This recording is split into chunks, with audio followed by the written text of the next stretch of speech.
Everyone, welcome back to my YouTube channel. दोस्तों, कैसे हैं आप सब? उम्मीद करती हूँ बहुत बढ़िया होंगे, मजे में होंगे। मैं भी बिल्कुल बढ़िया हूँ। तो आरआरबी टीचिंग रिक्रूटमेंट यानी कि रेलवे रिक्रूटमेंट बोर्ड ने टीचर्स की कुछ वैकेंसीज निकाली है, जिसमें टीजीटी, पीजीटी, पीआरटी पोस्ट के लिए भी कुछ वैकेंसीज हैं। ठीक है, तो यहाँ पर मैं आप लोगों को टीजीटी, पीजीटी और पीआरटी पोस्ट के लिए तैयारी करवा रही हूँ।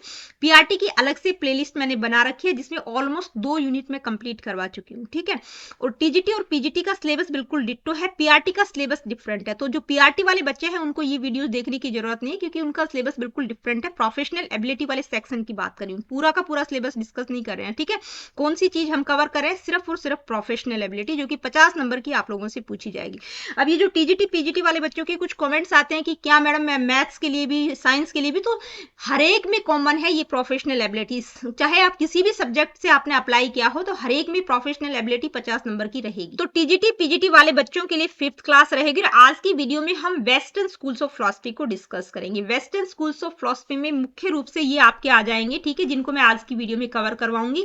Idealism, realism, pragmatism, naturalism, existentialism, perennialism, Marxism, humanism और रिकंस्ट्रक्टिविज्म। ठीक है, अब जो क्वेश्चन आपका बन सकता है, मेनली कहां से बनता है? आइडियलिज्म, रियलिज्म, प्रैग्मेटिज्म, नेचुरलिज्म और ज्यादा से ज्यादा एग्जिस्टेंशियलिज्म। ये 5 मुख्य रूप से देखने को मिलते हैं। आपने बीएड में भी इन्हीं को पढ़ा होगा। ठीक है, लेकिन यहां पर मैंने कुछ और भी इंक्लूड कर दिए हैं। पेरिनिलिज्म, मार्क्सिज्म, ह्यूमनिज्म और रिकंस्ट्रक्टिविज्म। यहां से आप लोगों से कुछ बेसिक इंफॉर्मेशन यानी कि फैक्चुअल क्वेश्चन पूछा जा सकता है। बहुत डिटेल में यहां पर नहीं जाएंगे, तो ये भी मैंने इंक्लूड कर दी है कि भाई क्वेश्चन अगर यहां से आ जाते हैं तो आप कवर कर सके। तो इनको 1 बाय 1 हम डिस्कस करेंगे। सबसे पहले आइडियलिज्म की बात करते हैं। तो आइडियलिज्म यानी कि फादर या फाउंडर आपको हर एक का पता होना चाहिए। ठीक है, यहां से फैक्चुअल क्वेश्चन आप लोगों से पूछा जा सकता है।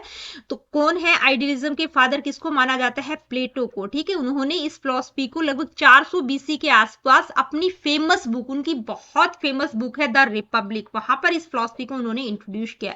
कई बार उनकी बुक का नाम पूछ लिया जाता है। ठीक है, तो according to idealism, mind and thoughts are real. मन और विचार ही वास्तविक है। मतलब सारा का सारा फोकस किस पर है? आइडियाज पर है। आइडियलिज्म नाम से ही आप लोगों को पता चल रहा होगा। मेन बिलीफ्स ऑफ आइडियलिज्म, भाई आदर्शवाद की मुख्य विचार क्या है? किस चीज पर फोकस किया गया है? स्पिरिचुअल आउटलुक, आध्यात्मिक दृष्टिकोण की बात की गई है। इनके अकॉर्डिंग अल्टीमेट रियलिटी क्या है? स्पिरिचुअल, आध्यात्मिकता ही अल्टीमेट रियलिटी है। गॉड एग्जिस्ट करता है, यूनिवर्स जो है गॉड के द्वारा ही क्रिएट किया गया है। इटर्नल वैल्यूज में किसकी बात करते हैं? ट्रूथ, गुडनेस एंड ब्यूटी, यानी कि सत्यम, शिवम, सुंदरम क्या है? इटर्नल वैल्यूज हैं जो कि कभी चेंज नहीं होती। और जब एजुकेशन लेवल पर हम करिकुलम की बात करेंगे, तो करिकुलम भी कैसा होना चाहिए कि इनकी उसमें भी ये वैल्यूज इंक्लूड होनी चाहिए, ये झलकनी चाहिए, सत्यम, शिवम, सुंदरम। ठीक है, इसके बाद है यूनिवर्सल स्पिरिचुअल लॉज, यानी कि ये जो है स्पिरिचुअल लॉ को ही यूनिवर्सल मानते हैं। Spiritual laws apply to everyone, everywhere and at all time. ठीक है, एजुकेशन किस पर फोकस करनी चाहिए? स्पिरिचुअल डेवलपमेंट, बच्चे का आध्यात्मिक विकास पर फोकस किया जाए, इस तरह की एजुकेशन की बात करते हैं। ठीक है, इसके बाद बात करेंगे एजुकेशन एंड आइडियलिज्म। तो मेन गोल या मेन एम क्या है? ठीक है, एजुकेशन का एम क्या है? सेल्फ रियलाइजेशन, आत्म साक्षात्कार को। ये बहुत इंपॉर्टेंट पॉइंट है, कई बार पूछा भी, बहुत बार पूछा गया है, कई बार क्या बोलूं, बहुत बार पूछा गया है। ठीक है, तो मेन एम क्या है एजुकेशन का? अकॉर्डिंग टू आइडियलिज्म, आत्म साक्षात्कार। ठीक है, मतलब self realization. Education should help individuals understand their inner self, यानी कि एजुकेशन इस तरह की होनी चाहिए जहां पर बच्चे अपने आप को रियलाइज कर सके, अपने इनर सेल्फ को समझ सके। यानी कि जो सांख्य थ्योरी में हमने आत्मा और मैटर की बात की थी, तो आत्मा वाली चीजों की यहां पर एक तरह से बात की जा रही है। ठीक है, मोटे तौर पर अगर मैं कहूं तो टीचर की पोजीशन बहुत हाई है आइडियलिज्म के अकॉर्डिंग, यानी कि उन्होंने टीचर को बहुत अहम रोल दिया है। The teacher guides, direct, suggest and control the learning process, यानी कि जो कुछ भी बच्चों को सिखाएगी, गाइड करेगी, डायरेक्ट करेगी, जो भी सिचुएशंस होंगी उनको भी कंट्रोल कौन करता है? टीचर करता है। यानी कि टीचर का रोल प्राइमरी है, बच्चे का रोल यहाँ पर सेकेंडरी रहेगा। ठीक है, a teacher is like a spiritual guide, आध्यात्मिक मार्गदर्शक के रूप में एक टीचर को माना गया है। अब कुछ एक नाम आप लोगों को याद होने चाहिए कि इसमें किस किस का अहम रोल है। ठीक है, मतलब कौन कौन आइडियलिज्म से रिलेटेड है। तो जैसे प्रोमिनेंट थिंकर्स ऑफ आइडियलिज्म, यानी कि वेस्टर्न फिलोसफर्स में आप सुकरात, प्लेटो, डेस्कार्टेस, स्पिनोजा, बर्कले, कांट, फिchte, हेगल और लिबनिटिस, और इसके अलावा जोसिया रायस। ठीक है, ये कुछ एक नाम है जिनमें से आप याद रख सकते हो तो बहुत अच्छी बात है। कई बार 4 दे दिए जाते हैं और पूछ लिया जाता है कि कौन सा आइडियलिज्म से रिलेटेड है या नहीं है, किसी भी तरह से क्वेश्चन पूछा जा सकता है। इंडियन थिंकर्स को तो जरूर याद रख लीजिएगा, महात्मा गांधी, स्वामी विवेकानंद और अरबिंदो। ठीक है, ये किससे रिलेटेड है, आइडियलिज्म को मानते हैं। इसके बाद बात करेंगे रियलिज्म की। तो देखिए, जो रियलिज्म है वो आइडियलिज्म की बिल्कुल अपोजिट है। अगर आपसे पूछा जाता है आइडियलिज्म का बिल्कुल अपोजिट स्कूल पूछा जाता है तो वो क्या है, रियलिज्म। यानी कि आइडियलिज्म आइडियाज पर फोकस करता है, रियलिज्म जो रियलिटी है, जो वास्तव में दिखाई दे रहा है उस चीज पर फोकस करता है। फादर की अगर हम बात करें तो कौन है, एरिस्टोटल है। According to Butler, realism means accepting the world as it appears to us. भाई संसार जैसा है उसको वैसा ही स्वीकार किया इन लोगों ने। ठीक है, यानी कि रियलिज्म का बिलीव है कि जो कुछ हमें दिखाई दे रहा है वही वास्तविक है, उससे बियॉन्ड कुछ नहीं मानते। ठीक है, यथार्थवाद के मुख्य विचार, बिलीफ सिस्टम क्या है, reality of the physical world, यानी कि भौतिक संसार की वास्तविकता पर फोकस करते हैं। जो फिनोमिनल वर्ल्ड है वही ट्रू है, रियल है। और ज्ञान कैसे प्राप्त कर सकते हैं, सेंसेस के थ्रू, यानी कि senses are the gateways of the knowledge. Objective world and scientific approach, वस्तुनिष्ठ संसार और वैज्ञानिक दृष्टिकोण पर फोकस करते हैं, यानी कि जो वर्ल्ड है वो रेगुलर और ऑब्जेक्टिव लॉज को फोकस करता है। तो कई बार इसको ऑब्जेक्टिविज्म के नाम से भी बोल दिया जाता है। ऑब्जेक्टिविज्म वर्ड किसके लिए यूज किया जाता है, रियलिज्म के लिए ही यूज किया जाता है। ठीक है, realism does not accept transcendentalism, यानी कि जो रियलिज्म है वो बियॉन्ड वाली चीजें, यानी कि जो अलौकिक है, आध्यात्मिक है, उस तरह की चीजों में ये बिलीव नहीं करता, जैसा कि हमने आइडियलिज्म में पढ़ा था। नेक्स्ट है प्रैक्टिकल अप्रोच टू लाइफ, यानी कि जीवन के प्रति व्यवहारिक दृष्टिकोण पर फोकस करते हैं। Emphasis on present and practical life पर फोकस किया गया, यानी कि प्रेजेंट और प्रैक्टिकल लाइफ पर इन्होंने बहुत ज्यादा फोकस किया है, पास्ट या फ्यूचर की बात ये नहीं करते। लर्निंग शुड बी यूजफुल, यानी कि लर्निंग कैसी होनी चाहिए, जो यूजफुल हो डे टू डे लाइफ के लिए, डेली लाइफ में, रोजमर्रा की जिंदगी में जो काम आए, जो उपयोगी हो। ठीक है, तो यूटिलिटी की बात करते हैं, तो मतलब ऐसी एजुकेशन होनी चाहिए, इस तरह से बच्चों को चीजें सिखाई जानी चाहिए जो उनकी रोजमर्रा की जिंदगी में काम आए। तो ये नॉलेज कौन बच्चों को देगा, टीचर बच्चों को प्रोवाइड करेगा। तो टीचर का अहम रोल माना गया। ठीक है, टीचर बच्चों को रियलिटी के टच में लेके आएगा, उनको उनका साइंटिफिक टेम्परामेंट को डेवलप करेगा। तो टीचर का रोल इसमें अहम माना गया है। इसके बाद बात करेंगे टाइप्स ऑफ रियलिज्म या फॉर्म्स ऑफ रियलिज्म भी हम कह सकते हैं। तो जैसे एरिस्टोटेलियन रियलिज्म तो अरस्तु से रिलेटेड है। ठीक है, जो जिनको फादर माना गया है, किस पर, प्रैक्टिकल और इंपेरिकल नॉलेज पर फोकस करते हैं। अब ये वर्ड बहुत इंपॉर्टेंट है, इंपेरिकल नॉलेज। ठीक है, यानी कि अनुभव जन्य ज्ञान की बात की गई है, प्रैक्टिकल ज्ञान की बात की गई है। रिलीजियस रियलिज्म के जो प्रोपोनेंट हैं वो कौन है, थॉमस एक्विनस है। उनका मानना है both faith and reason lead to truth, यानी कि फेथ और रीजन दोनों ही ट्रूथ को लीड करते हैं, आगे तक ले जाते हैं, दोनों सत्य तक ले जाते हैं। ह्यूमनिस्टिक रियलिज्म ह्यूमनिटी से रिलेटेड है, यानी कि इसके जो थिंकर्स हैं जैसे इरेस्मस, रोब्ले और जॉन मिल्टन किस पर फोकस करते हैं, ह्यूमन वैल्यूज और क्लासिकल नॉलेज। ठीक है, यानी कि जो मानव मूल्य है और जो शास्त्रीय क्लासिकल नॉलेज है उस पर भी फोकस करते हैं। इसके बाद है मॉडर्न रियलिज्म, यानी कि आधुनिक यथार्थवाद में मेन नाम किसका आएगा, फ्रांसिस बेकन और जॉन लोके का आएगा, जो साइंटिफिक नॉलेज और एक्सपेरिमेंटल मेथड्स पर फोकस करते हैं। तो साइंटिफिक नॉलेज हो गया, एक्सपेरिमेंटल मेथड हो गया, इंपेरिकल नॉलेज हो गया, ये कुछ एक वर्ड्स हैं जो किससे रिलेटेड है, रियलिज्म से रिलेटेड है। ये वर्ड्स भी आप ध्यान में रखिएगा। अब ये जो इंपेरिसिज्म है, इंपेरिसिज्म का कॉन्सेप्ट किसके द्वारा दिया गया है, जॉन लॉके के द्वारा दिया गया है। ठीक है, इसके बाद कुछ प्रोमिनेंट थिंकर्स आप लोगों को ध्यान में, आप कुछ एक नाम है जो आप याद रख सकते हैं तो बहुत बेहतर होगा, क्योंकि कई बार ये नाम दे दिए जाते हैं या तो पूछ लिया जाता है कि इनमें से कौन सा रियलिज्म से रिलेटेड है या नहीं है। ठीक है, 4 ऑप्शन आपको किसी भी तरह से दे देंगे। तो एरिस्टोटल जो कि फादर माने गए हैं रियलिज्म के, इसके अलावा Thomas Aquinas, Erasmus, Rabelais, John Milton, Francis Bacon, John Locke, Comenius, Bertrand Russell, Herbert Spencer और मुंशी प्रेमचंद। तो मुंशी प्रेमचंद क्या है, इंडियन थिंकर है। ठीक है, हर्बर्ट स्पेंसर को आप नेचुरलिज्म में भी देखेंगे। इसके बाद बात करेंगे प्रैग्मेटिज्म। प्रैग्मेटिज्म को हम हिंदी में व्यवहारवाद भी कह सकते हैं या प्रयोजनवाद भी कह सकते हैं। ठीक है, तो सबसे पहले बात करते हैं फाउंडर कौन है इनके, यानी कि प्रैग्मेटिज्म के फादर कौन है, चार्ल्स सैंडर्स पियर्स को माना जाता है। इनका मानना क्या है, ये जो प्रैग्मेटिज्म वर्ड है प्रैग्मा से निकला है। प्रैग्मा का मतलब होता है एक्टिविटी, एक्शन की बात की जा रही है। ठीक है, यानी कि जो रियलिटी है वो क्या है, अभी मेकिंग में है, कॉन्टिन्यूस प्रोसेस में है, फिक्स्ड नहीं है, रेडीमेड नहीं है। ठीक है, वास्तविकता क्या है, एक सतत प्रक्रिया है, यानी कि अभी भी मेकिंग में है। कोई स्थायी तत्व किसी भी मतलब चीज को ये यूनिवर्सल नहीं मानते। Pragmatist partially believe in the existence of God, यानी कि भगवान में विश्वास करते हैं, लेकिन उनका मानना है कि जो यूनिवर्स है वो गॉड के द्वारा नहीं क्रिएट किया गया। यूनिवर्स और वैल्यूज किसने क्रिएट की है? मैन के द्वारा क्रिएट की गई है। नो लॉज इज यूनिवर्सल, किसी भी लॉ को ये यूनिवर्सल नहीं मानते। अब किसी भी चीज को यूनिवर्सल नहीं मानते हैं, शाश्वत नहीं मानते हैं, तो जो वैल्यूज हैं वो भी क्या है? चेंजेबल हैं, वो भी चेंज होती रहेंगी according to time, place and circumstances. अब जब प्रैग्मेटिज्म की हम बात करते हैं तो मुख्य फोकस क्या रहेगा, यानी कि इसके मुख्य विचार क्या है प्रैग्मेटिज्म के? तो सोशल आउटलुक की बात करते हैं, सामाजिक दृष्टिकोण की बात करते हैं, यानी कि सोसाइटी को फाउंडेशन मानते हैं ह्यूमन प्रोग्रेस के लिए।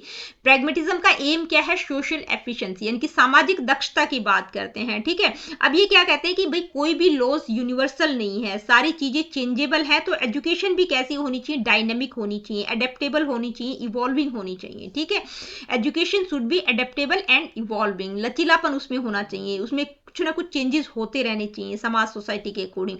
किस तरह की लर्निंग पर फोकस करते हैं? लर्निंग बाय डूइंग की बात कौन करता है? प्रैग्मेटिज्म करता है। ठीक है, एक्टिविटी मेथड की बात करते हैं कि भाई बच्चों को काम करके सिखाने पर जोर देते हैं। ऑब्जर्वेशन एंड एक्सपीरियंस आर की टू लर्निंग, यानी कि अवलोकन और अनुभव शिक्षा के मुख्य तत्व मानते हैं। ऑब्जर्वेशन हो गया, एक्सपीरियंस हो गया, एक्टिविटी मेथड हो गया, लर्निंग बाय डूइंग। तो ये वर्ड आप ध्यान में रख सकते हैं, किससे रिलेटेड है? प्रैग्मेटिज्म से रिलेटेड है। ठीक है, सोसाइटी की जब बात करते हैं, सोशल एफिशिएंसी की बात करते हैं, तो ये कुछ एक वर्ड से आप इनको रिलेट कर सकते हैं। Education as a tripolar process, भाई शिक्षा को क्या कहते हैं कि ये ट्राइपोलर प्रोसेस है, इसमें 3 पोल हैं, 3 की एलिमेंट है। कौन कौन से? स्टूडेंट, टीचर और सोसाइटी। और ये बात किसने बोली है? जॉन ड्यूई ने बोली है। एजुकेशन को ट्राइपोलर प्रोसेस किसने कहा है? जॉन ड्यूई ने। और बाइपोलर प्रोसेस किसने कहा है? जॉन एडम्स ने। ये पता होना चाहिए आप लोगों को। ठीक है, अब फीचर्स की अगर हम बात करें कि भाई जो व्यवहारवादी शिक्षा है उसकी क्या क्या की फीचर्स रहेंगे, तो स्टूडेंट सेंटर्ड एजुकेशन की बात करते हैं, एक्टिविटी मतलब लर्निंग बाय डूइंग की बात करते हैं। तो जो सेंटर में रहेगा वो कौन रहेगा? सेंटर में चाइल्ड रहेगा। ठीक है, स्टूडेंट सेंटर्ड एजुकेशन की बात करते हैं। Practical knowledge is more important than theoretical knowledge, भाई प्रैक्टिकल नॉलेज पर ज्यादा फोकस करते हैं बजाय की theoretical knowledge. Experience based learning is promoted, यानी कि अनुभव आधारित शिक्षा को बढ़ावा दिया जाना चाहिए। बुकिश नॉलेज को ये डिस्करेज करते हैं। ठीक है, उसको मतलब बुकिश नॉलेज पर ज्यादा फोकस नहीं करते, लर्निंग बाय डूइंग की बात करते हैं। भाई थ्योरेटिकली चीजें बच्चों को नहीं बताई जानी चाहिए, करके सिखाया जाना चाहिए। अब जब हम प्रैग्मेटिज्म की बात करते हैं तो समाज, सोसाइटी, सोशल एफिशिएंसी, ये कुछ वर्ड्स आपको ध्यान में रखने हैं। ठीक है, अब जब हम प्रैग्मेटिज्म की बात करते हैं तो कुछ एक वर्ड्स भी आपको ध्यान में रखने हैं, यानी कि इसको कौन कौन से दूसरे नामों से भी जाना जाता है। तो एक्सपेरिमेंटलिज्म, फंक्शनलिज्म, ठीक है, फंक्शनलिज्म, इंस्ट्रूमेंटलिज्म, ऑपरेशनलिज्म, प्रैक्टिकलिज्म और प्रोग्रेसिविज्म। ये नाम जहां पर भी आपको दिखाई दे आपको समझ आ जाना चाहिए कि भी प्रैग्मेटिज्म की बात हो रही है। अब जब जॉन डूई की हम बात करते हैं तो उनकी एक फेमस बुक है डेमोक्रेसी एंड एजुकेशन। छोटे से लेके बड़े एग्जाम में बहुत बार ये क्वेश्चन आया गया है, उनकी बुक पूछ ली जाती है कौन सी फेमस बुक है, तो कौन सी बुक है? Democracy and education. इसके बाद कुछ एक की थिंकर्स जो प्रैग्मेटिज्म से रिलेटेड है, तो पहला है चार्ल्स सैंडर पियर्स, यानी कि जो प्रवर्तक हैं, जो फादर माने गए हैं। इसके अलावा विलियम जेम्स और जॉन ड्यूई। जॉन ड्यूई का अहम रोल है प्रैग्मेटिज्म में, जॉन ड्यूई का बहुत अहम रोल है। ठीक है, इसके बाद बात करेंगे नेचुरलिज्म की। तो नेचुरलिज्म को हिंदी में हम कहेंगे प्रकृतिवाद। ठीक है, ये थोड़ा सा हिंदी में गलत लिखा हुआ है, प्रकृतिवाद। ठीक है, प्रकृतिवाद है ये। फादर कौन है नेचुरलिज्म के? रूसो को माना गया है। रूसो का पूरा नाम क्या है? Jean Jacques Rousseau. कई बार पूरा नाम पूछ लिया जाता है। ठीक है, तो नेचुरलिज्म का नाम आते ही हमारे दिमाग में रूसो आ जाना चाहिए। ठीक है, नेचुरलिज्म में कौन फेमस है? रूसो। और फादर भी कौन है? रूसो है। जैसे प्रैग्मेटिज्म में जॉन ड्यूई बहुत ज्यादा फेमस है, नेचुरलिज्म का नाम आते ही हमारे दिमाग में क्या आ जाना चाहिए? रूसो का नाम आ जाना चाहिए। ठीक है, नेचर को ही मतलब रियलिटी क्या मानते हैं? भाई नेचर के चारों तरफ चीजें घूम रही हैं। ठीक है, नेचर को ही अहम रोल दिया गया है नेचुरलिज्म में, प्रकृति को ही वास्तविक मानते हैं और ये जो नेचर है ये इंडिपेंडेंटली एग्जिस्ट करती है। मेन बिलीफ्स क्या है नेचुरलिज्म के? रियलिटी ऑफ नेचर, यानी कि प्रकृति की वास्तविकता को मानते हैं। इनका एक फेमस स्लोगन है, क्या है? फॉलो नेचर, यानी कि प्रकृति का अनुसरण करो, ये इनका मूल सिद्धांत है। फिजिकल और नेचुरल लॉज आर यूनिवर्सल, यानी कि भौतिक और प्राकृतिक नियम को ही ये यूनिवर्सल मानते हैं। अब नेचुरलिस्ट पर्सपेक्टिव क्या कहता है? मटेरियलिस्टिक है, भौतिकवादी होती है, यानी कि इनका दृष्टिकोण कैसा है? भौतिकवादी है।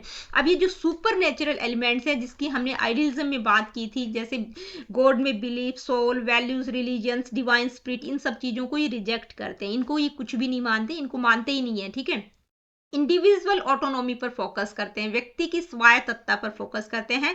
एम्फेसिस ऑन इंडिविजुअल डेवलपमेंट, यानी कि इंडिविजुअल डेवलपमेंट पर फोकस करते हैं। एजुकेशन का एम भी ये क्या मानते हैं, सेल्फ एक्सप्रेशन, यानी कि आत्म अभिव्यक्ति को ही एजुकेशन का एम माना गया है कि भाई बच्चे को खुला छोड़ दो नेचर में, प्रकृति उसको अपने आप सारी चीजें सिखा देगी। ठीक है, नेक्स्ट इसके बाद बात कर लेते हैं एजुकेशन एंड नेचुरलिज्म। ठीक है, तो एजुकेशन कैसी होनी चाहिए प्रकृतिवाद के according, education should be based on nature and experience. ठीक है, प्रकृति पर आधारित होनी चाहिए। ठीक है, प्रकृति को सेंटर में माना गया है। ठीक है, शिक्षा प्रकृति और अनुभव पर आधारित होनी चाहिए। तो ये चाइल्ड सेंटर्ड एजुकेशन की बात करते हैं, यानी कि सेंटर में कौन रहेगा, बच्चा। ठीक है, चाइल्ड सेंटर्ड एजुकेशन की बात करते हैं।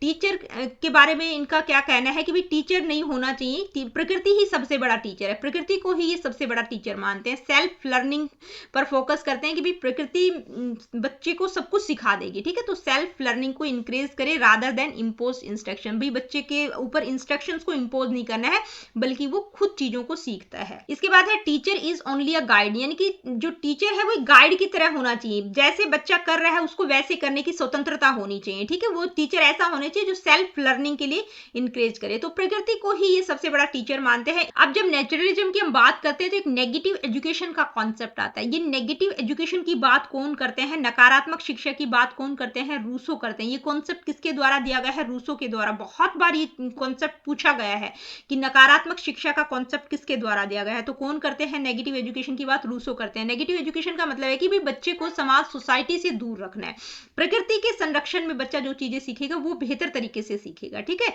समाज और सोसाइटी से दूर रखने की बात करते हैं, यानी कि टीचर्स ऑथोरिटी, यानी कि जो टीचर की ऑथोरिटी है वो मिनिमम होनी चाहिए। जो बच्चा है वो अपनी खुद की डिस्कवरीज के द्वारा खुद चीजें करके सीखता है। ठीक है, मतलब खुद अपने आप नेचर के संरक्षण में जब वो रहता है तो वहां से वो उनके कॉन्सिक्वेंसेज से, जो भी वो करेगा, जो भी कॉन्सिक्वेंसेज होंगी उनसे वो चीजें सीखता है। अब रूसो क्या कहते हैं, रूसो का मानना है all things are good as they come from the hands of the author of nature, everywhere they degenerate in the hands of man, यानी कि उनका मानना है कि सभी चीजें तब तक अच्छी रहती हैं जब वो प्रकृति के रचयिता के हाथों में होती है, लेकिन मनुष्य के हाथों में आते ही वो चीजें खराब हो जाती हैं। ठीक है, ये लाइन एज इट इज भी पूछ ली जाती है कि किसके द्वारा कहा गया है। ठीक है, अब नेचुरलिस्ट क्या करते हैं, do not advocate a fixed curriculum, भाई नेचर से सीखने की बात करते हैं तो कोई फिक्स करिकुलम उनके द्वारा नहीं बताया गया है। प्रैग्मेटिज्म में भी कोई फिक्स करिकुलम नहीं है, क्योंकि चीजें चेंज होती रहती हैं, इवॉल्व होती रहती हैं, तो प्रैग्मेटिज्म में भी कोई फिक्स करिकुलम नहीं बताया गया है। अब जब रूसो की बात करते हैं तो उनकी एक बहुत इंपॉर्टेंट बुक है जो कि पूछी जाती है, क्या नाम है उसका, एमिल। ठीक है, इसमें करेक्टर भी कौन है, एमिल है। तो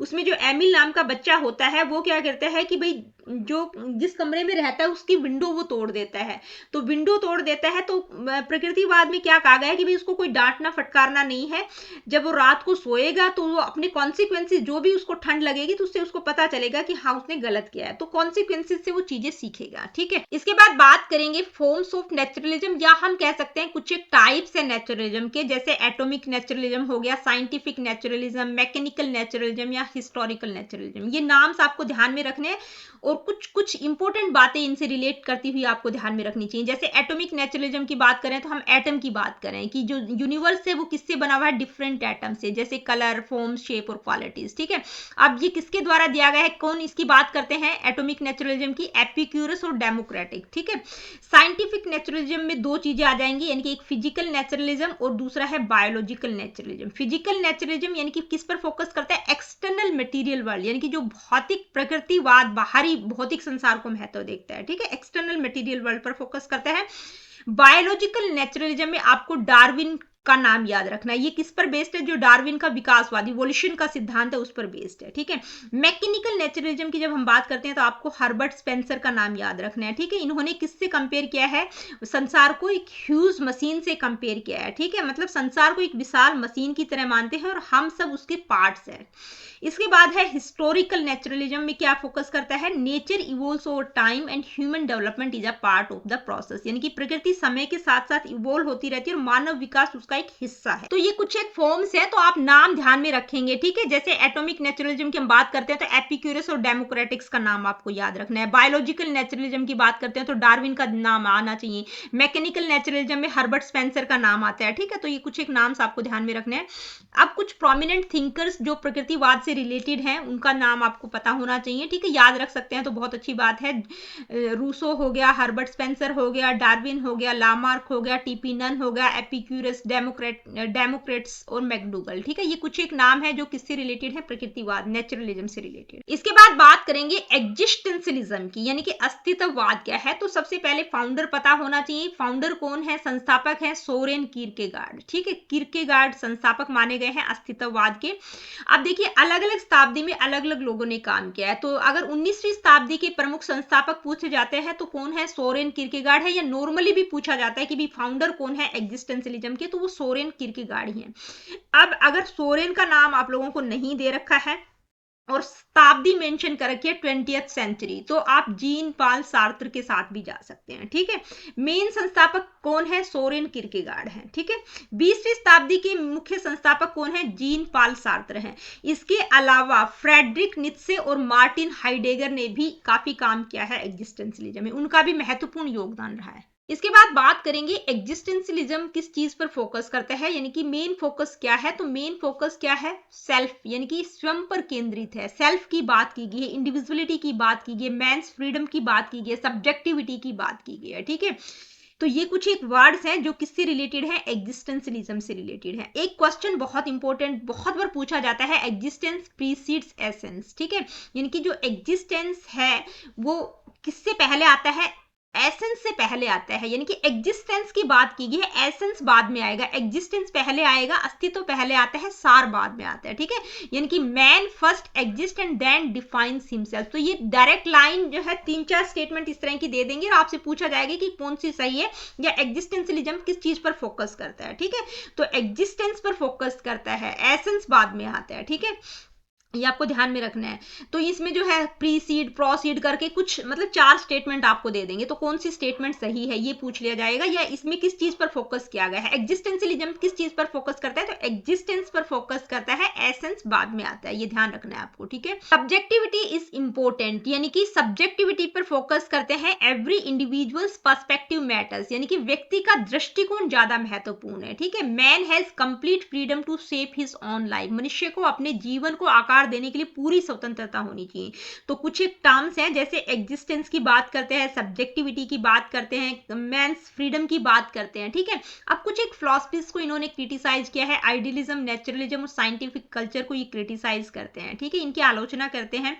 यूनिवर्सल मोरल लॉज को रिजेक्ट करते हैं और किस चीज पर फोकस करते हैं, इंफोसाइज किस पर करते हैं, इंडिविजुअल डिसीजन मेकिंग, यानी कि सार्वभौमिक जो नैतिक कानून बनाए गए उनको अस्वीकार करते हैं, व्यक्तिगत निर्णय लेने पर इंडिविजुअल डिसीजन मेकिंग पर फोकस करते हैं, ठीक है। इंडिविजुअल फ्रीडम और रिस्पॉन्सिबिलिटीज की बात करते हैं कि भाई मैन क्या है, रिस्पॉन्सिबल है अपने खुद के कामों के लिए, ठीक है। मनुष्य अपने कर्मों के लिए स्वयं उत्तरदायी है। फ्रीडम क्या करती है, एंजाइटी और रिस्पॉन्सिबिलिटी दोनों को बढ़ाती है, ठीक है। तो क्या कहते हैं कि जो इन्वायरमेंट है वो ऐसा होना चाहिए जो worry free, stress free environment हो, ठीक है। यानी कि व्यक्तिगत विकास के लिए तनाव मुक्त वातावरण पर वो एम्फसाइज करते हैं कि ऐसा इन्वायरमेंट क्रिएट किया जाना चाहिए, ठीक है। इसके बाद बात करेंगे कुछ एक थीम्स की, यानी कि रिकरिंग थीम्स इन एग्जिस्टेंशियलिज्म। अस्तित्ववाद की कुछ प्रमुख थीम है, क्या क्या थीम्स हैं, जैसे एग्जिस्टेंस हो गया, इंडिविजुअलिटी हो गया, सब्जेक्टिविटी हो गया, freedom, decision, responsibility, choice, creativity, aesthetic life. ये वर्ड्स जहां पर भी आपको दिखाई दे जाए मतलब एग्जिस्टेंशियलिज्म की बात हो रही है, ठीक है। ये कुछ एक इंपॉर्टेंट वर्ड्स हैं जो एग्जिस्टेंशियलिज्म से रिलेटेड हैं। इसके बाद बात करेंगे एजुकेशन एंड एग्जिस्टेंशियलिज्म। भाई शिक्षा कैसी होनी चाहिए, तो एजुकेशन कैसी होनी चाहिए, education develops consciousness about freedom and responsibility, यानी कि एजुकेशन ऐसी होनी चाहिए जो फ्रीडम और रिस्पॉन्सिबिलिटी के बारे में कॉन्शियसनेस, चेतना को विकसित करे। It should focus on character formation की बात की गई है, सेल्फ रियलाइजेशन पर ये फोकस करते हैं, ठीक है। आत्म साक्षात्कार, चरित्र निर्माण, जहां पर ये वर्ड्स आपको दिखाई दे जाए मतलब एग्जिस्टेंशियलिज्म की बात हो रही है, ठीक है। Existentialist education is child centre, child centre education की बात करते हैं। Gives complete freedom to the child, भाई बच्चे को पूर्ण स्वतंत्रता होनी चाहिए। टीचर का रोल कैसा होना चाहिए, एक फैसिलिटेटर की तरह होना चाहिए, ऑथोरिटेरियन की तरह नहीं होना चाहिए, मतलब एक शासक की तरह नहीं होना चाहिए कि बच्चों को डराना धमकाना इस तरह का, एक फैसिलिटेटर की तरह होना चाहिए जो बच्चों को इंडिपेंडेंट थिंकिंग और डिसीजन मेकिंग के लिए इंक्रेज करे, respect students personal experiences and emotions, यानी कि स्टूडेंट्स के जो भी पर्सनल एक्सपीरियंसेस और उनके इमोशंस हैं उनकी वो रिस्पेक्ट करे। टीचर का रोल एक फैसिलिटेटर की तरह होना चाहिए। इसके बाद बात करेंगे व्यूज ऑन ह्यूमन लाइफ, यानी कि मनुष्य के जीवन पर क्या कहा गया है, ह्यूमन लाइफ पर क्या विचार है।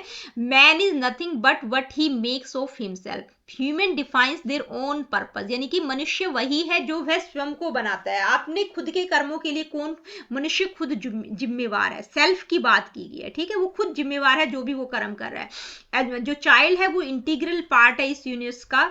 Both pain and pleasure are essential for human development, भाई ह्यूमन डेवलपमेंट के लिए पेन और प्लेजर दोनों ही इंपॉर्टेंट माने हैं, ठीक है।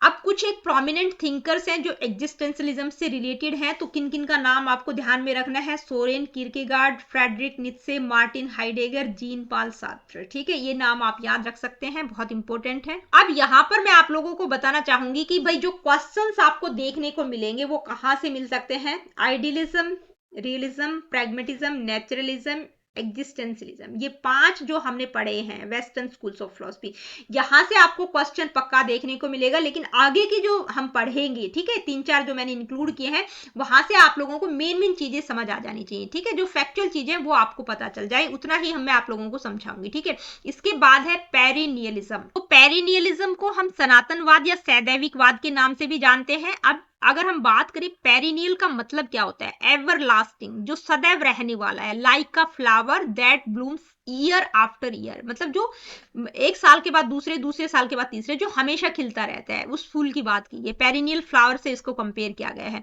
इसके प्रोपोनेंट कौन है, फादर कौन है, थॉमस एक्विनस है, ठीक है। इसके बाद बात करेंगे मेजर फोकस क्या है, यानी कि इसके मुख्य विचार, मेन बिलीफ सिस्टम क्या है पेरिनियलिज्म का, तो किस पर फोकस करते हैं, नॉलेज दैट ट्रांसेंड टाइम्स, यानी कि जो बियॉन्ड चीजें हैं, जो समय से परे वाली चीजें हैं, उस चीज पर फोकस किया गया है। यानी कि education should focus on ideas that have stood the test of time, यानी कि शिक्षा ऐसे विचारों पर केंद्रित होनी चाहिए जो सदियों से प्रासंगिक है, यानी कि जो पुरानी चीजें हैं वो आज भी रेलिवेंट होनी चाहिए, ठीक है। ये नहीं है कि जो पिछली चीजें थी वो आज के टाइम में इररेलेवेंट हो गई, ठीक है, प्रासंगिक होनी चाहिए, रेलिवेंट होनी चाहिए, जो बहुत सालों पुरानी चीजें हैं वो आज की डेट में भी रेलिवेंट होनी चाहिए।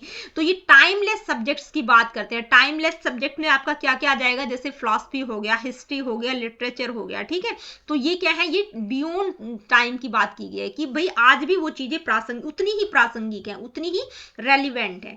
सब्जेक्ट सेंटर्ड फिलॉसफी की बात करते हैं। Perennialism is a subject centred philosophy, ठीक है, किस पर, लॉजिकल थिंकिंग और रैशनल डिस्कशन को इंक्रीज करनी चाहिए, इस तरह की एजुकेशन होनी चाहिए। लाइफ लॉन्ग लर्निंग की बात करते हैं, यानी कि जो एजुकेशन है वो सिर्फ स्कूल तक सीमित नहीं होनी चाहिए, should continue through out life, मतलब लाइफ लॉन्ग लर्निंग की बात करते हैं, भाई जीवन पर्यंत चलने वाली प्रक्रिया होनी चाहिए। Curriculum should constantly evolve to remain relevant, भाई पाठ्यक्रम को प्रासंगिक बनाए रखने के लिए लगातार विकसित होना चाहिए, यानी कि जो चीजें पहले थी वो भी रही, वो भी रेलिवेंट होनी चाहिए, और उसमें कांस्टेंट इवोल्यूशन की भी बात करते हैं, लगातार जो चेंजेस हो रहे हैं वो भी दिखाई देने चाहिए। इसके बाद बात करेंगे फीचर्स क्या रहेंगे, यानी कि सैद्धांतिक शिक्षा की विशेषताएं क्या क्या हो सकती हैं, किस चीज पर फोकस करती है, तो टीचर सेंटर्ड एजुकेशन की बात करते हैं कि भाई टीचर का अहम रोल रहेगा बच्चों को पुरानी चीजों को सिखाने में, ठीक है, टीचर सेंटर्ड एजुकेशन की बात करते हैं।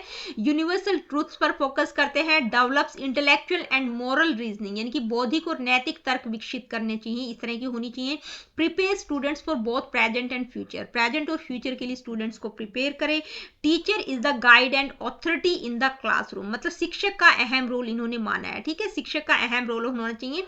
Encourage students learn through classic text and rational discussions, भाई टीचर ऐसा होना चाहिए जो बच्चों को जो क्लासिकल टेक्स्ट है, जो पुरानी चीजें हैं उनको भी सिखाए, और जो रैशनल डिस्कशंस है, जो तर्क वितर्क वाली चीजें हैं वो भी बच्चों को सिखाए, उसके थ्रू भी बच्चे चीजों को सीखें। Encourage students to think critically and apply knowledge timelessly, यानी कि छात्रों को आलोचनात्मक रूप से सोचने और ज्ञान को समय से प्रे लागू करने के लिए भी प्रेरित करना चाहिए, ठीक है, मतलब अप्लाई कर सके नॉलेज को टाइमलेसली। पेरिनियलिज्म से रिलेटेड कुछ एक थिंकर्स को आप ध्यान में रख सकते हैं थॉमस एक्विनस जो कि फादर हैं, इसके अलावा मोर्टिमर हेडलर हो गया, रॉबर्ट हैचिंग्स हो गया, ठीक है, इनका नाम आप याद रख सकते हैं। इसके बाद बात करेंगे मार्क्सिज्म, ठीक है, मार्क्सवाद की बात करेंगे तो इसके फादर कौन है, कार्ल मार्क्स को फादर माना गया है। मार्क्सिज्म जो फिलॉसफी है वो किस चीज पर फोकस करती है, class struggle, social justice, economic equality, यानी कि मार्क्सवाद वर्ग संघर्ष, सामाजिक न्याय और आर्थिक असमानता पर केंद्रित। तो मेन बिलीफ क्या है मार्क्सिज्म का, क्लास स्ट्रगल एंड कॉन्फ्लिक्ट की बात करते हैं, यानी कि वर्ग संघर्ष और विरोधाभास की बात करते हैं। ये क्या कहता है, capitalist society creates division between the rich and the working class.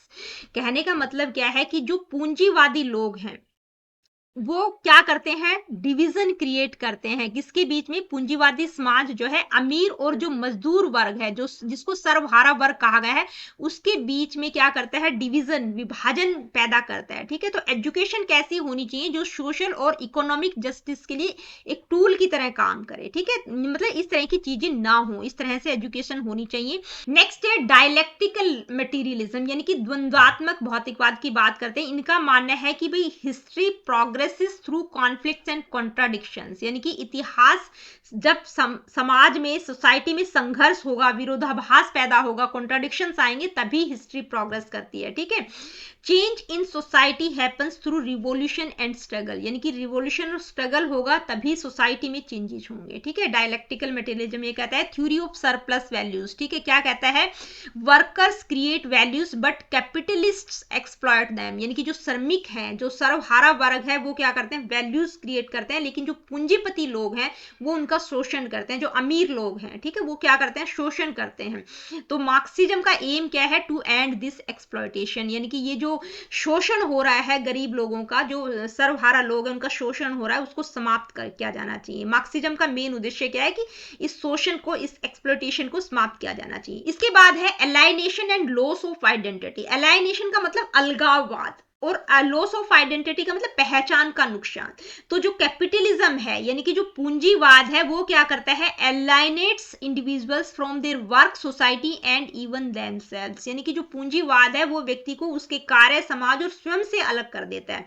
तो एजुकेशन ऐसी होनी चाहिए जो इंडिविजुअल्स की हेल्प करे ताकि वो अपनी आइडेंटिटी और पर्पज को रीगेन कर सके। तो ये मार्क्सिज्म किस चीज पर फोकस करता है कि भाई क्लास स्ट्रगल, सोशल जस्टिस और इकोनॉमिक इक्वलिटी होनी चाहिए। समाज में जो असमानताएं फैली हुई हैं, ठीक है, उन सबको दूर किया जाना चाहिए। तो कुछ एक प्रिंसिपल्स की बात करते हैं, यानी कि मार्क्सिज्म के कुछ एक प्रिंसिपल्स हैं, जैसे हिस्टोरिकल मटेरियलिज्म। आपको सिर्फ ये नाम ध्यान में रखने हैं, ठीक है, बिल्कुल डिटेल में नहीं जाना है। हिस्टोरिकल मटेरियलिज्म, क्लास स्ट्रगल, वर्ग संघर्ष, रिवॉल्यूशन, क्रांति, dictatorship of proletariats, communism, theory of alienation, ठीक है। तो ये अलगाववाद का सिद्धांत, सर्वहारा वर्ग की तानाशाही, क्रांति, वर्ग संघर्ष, ऐतिहासिक भौतिकवाद, ये क्या है, ये कुछ एक वर्ड्स हैं जो आपको ध्यान में रखने हैं, जो कि मार्क्सिज्म से रिलेटेड है। अब एजुकेशन की अगर हम बात करें, एजुकेशन कैसी होनी चाहिए according to Marxism, education should be free and accessible to all. भाई शिक्षा सभी के लिए निःशुल्क और सुलभ होनी चाहिए, सभी के लिए होनी चाहिए और निःशुल्क होनी चाहिए। School should promote social change and awareness, भाई ऐसे होने चाहिए स्कूल जो सोशल चेंज और अवेयरनेस को प्रमोट करें। Focus on vocational and practical education पर ही फोकस करते हैं, वोकेशनल और प्रैक्टिकल एजुकेशन की बात करते हैं। अब कुछ एक की थिंकर्स है जो कि आपको ध्यान में रखना है। एक तो कार्ल मार्क्स का नाम हो गया, ठीक है, इसके अलावा फ्रेडरिक एंगल्स और व्लादिमीर लेनिन, ठीक है, ये कुछ एक नाम से जो मार्क्सवाद से रिलेटेड है। तो देखिए यहाँ पर आप लोगों को बता दूं, पेरिनिलिज्म हो गया, मार्क्सिज्म हो गया, आगे हम ह्यूमनिज्म को पढ़ेंगे, ह्यूमनिज्म हो गया, सोशल रिकंस्ट्रक्टिविज्म हो गया। तो यहाँ से मतलब क्वेश्चंस आप लोगों के आने की संभावना बहुत कम है, लेकिन कुछ पूछ लिया जाए तो मेन चीजें आपको पता होनी चाहिए, ठीक है। ह्यूमनिज्म में हम किसकी बात करेंगे, ह्यूमैनिटी की बात करेंगे। इसके फादर कौन है, फ्रांसेस्को पेट्रोक हैं, ठीक है। अब किस पर फोकस करता है ह्यूमनिज्म, ह्यूमन वैल्यूज, डिग्निटी और रैशनल थॉट्स पर फोकस करता है, यानी कि मानव मूल्यों, गरिमा और तर्क संगत सोच पर फोकस करता है। इंडिविजुअल फ्रीडम और सेल्फ एक्चुअलाइजेशन पर एम्फसाइज किया गया है। जितने भी सुपर नेचुरल बिलीफ्स हैं, जैसे आत्मा हो गया, गॉड हो गया, इन सब चीजों को ये रिजेक्ट करता है, ठीक है। तो मेन बिलीफ क्या होगा ह्यूमनिज्म का, यानी कि मानवतावाद के मुख्य विचार क्या क्या है, focus on human dignity and potential, यानी कि मानव गरिमा और क्षमता पर फोकस करता है। Every individual has inherent worth and potential, इनका मानना है कि भाई प्रत्येक व्यक्ति में जन्मजात मूल्य और क्षमता होती है। किसके लिए इंक्रेज करता है? Critical thinking and personal growth के लिए इंक्रेज करता है।